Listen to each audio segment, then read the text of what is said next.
16 दिसंबर 2012 को जब निर्भया के साथ यौन शोषण का मामला सामने आया तो पूरा देश काफ़ी ज़्यादा गुस्से में था।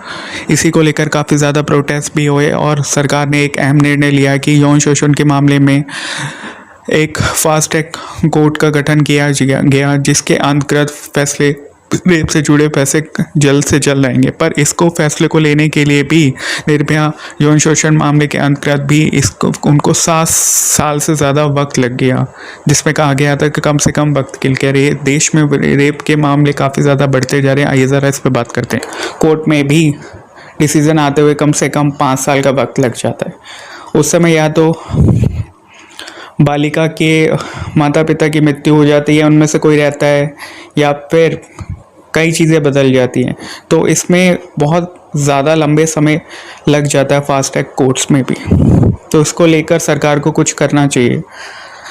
अब हम बात करते हैं राजस्थान में हुए यौन शोषण मामले की। राजस्थान में 18 से 21 सितंबर के बीच 2020 को जब 2 नाबालिग लड़कियों को 2 लड़के अपने साथ लेकर बहला फुसलाकर उन्हें सर्वप्रथम पहले जयपुर, कोटा और अजमेर ले गए। वहाँ उनके साथ उन्होंने उनका नशीला पदार्थ दिया गया, जिसके कारण वह होश में नहीं थी और उनके साथ यौन शोषण किया गया, जिसके तहत उन्होंने अपनी कंप्लेन पुलिस थाने में दर्ज कराई और दर्ज कराने के 165 के तहत रेप की पुष्टि नहीं हुई और उसमें सीरम के कोई निशान नहीं आए। सीरम के निशान होने या आए या नहीं आए इसका कारण ये नहीं है कि बलात्कार नहीं हुआ। अगर बलात्कार की कोई कोशिश भी करता है तो वो भी यौन शोषण के मामले में आता है और आना भी चाहिए। इस पर सीएम वहाँ के मुख्यमंत्री अशोक गहलोत ने बयान दिया कि लड़की लड़के के साथ अपनी मर्जी के कारण गई थी।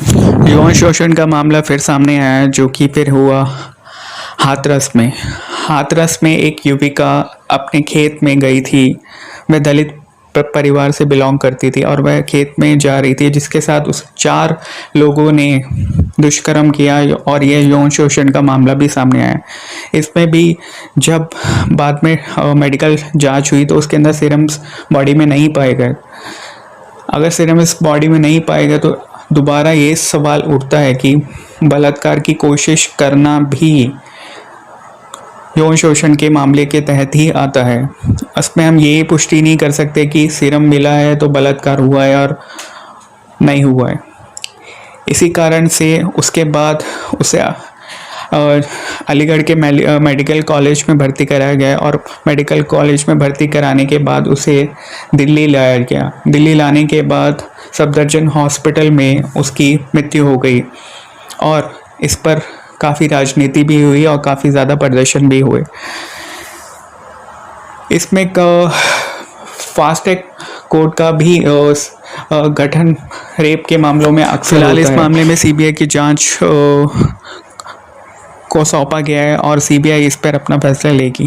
लेकिन फिर भी हम ये कहेंगे कि यौन शोषण के जितने भी मामले आते हैं सब पे जल्द से जल्द कोई फैसला सुनाए सरकार और इसे लंबे समय तक इसको रखा ना जाए।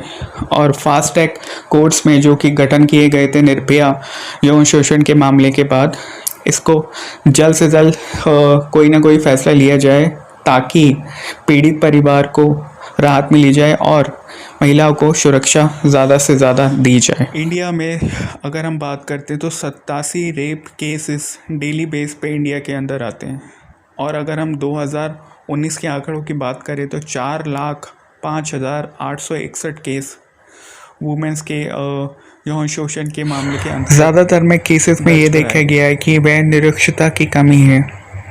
जितने भी सारे केसेस हुए हैं, चाहे वो हैदराबाद के अंदर आया या फिर निर्भया के यौन शोषण के मामले के अंतर्गत भी आया, तो उन सब में ये देखा गया कि ये लोग सारे के सारे अनपढ़ थे, यानी निरक्षरता की कमी।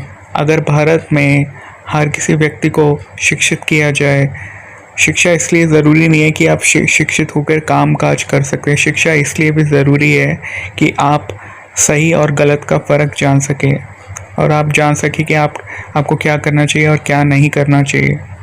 दूसरी चीज़ ये है कि फास्ट ट्रैक कोर्ट का गठन किया गया। जब फास्ट ट्रैक कोर्ट का गठन किया गया तो इसके अंतर्गत ये किया गया कि फैसले जल्दी से जल्दी आए, पर निर्भया